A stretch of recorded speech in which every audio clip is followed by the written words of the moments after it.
रागानुगा भक्तिर जो सार्थक प्रेम तार चरम प्रतिपादित विषय हूँ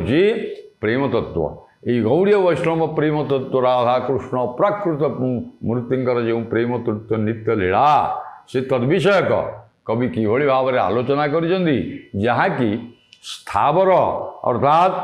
कविता पूर्व मुझे सूचना क्रमे कही कीट पतंगे नाही पूर्ण नीति प्रेम भंगी हास्य लास्यादि रीति। यही जो प्रेम तत्व वर्णना करिसेंती से प्रेम केवल मनीष समाज रे रही एवं से कवि कहते हास्य लास्य भंगी एगुड़ाक कीट पतंग स्थावर जंगमात्मक जगत ये सब असंभव कहीं ना से एगुड़िक सब हृदय गम कर जापारती तार तत्व कौन से कहीं जानवे से जड़ एक कीट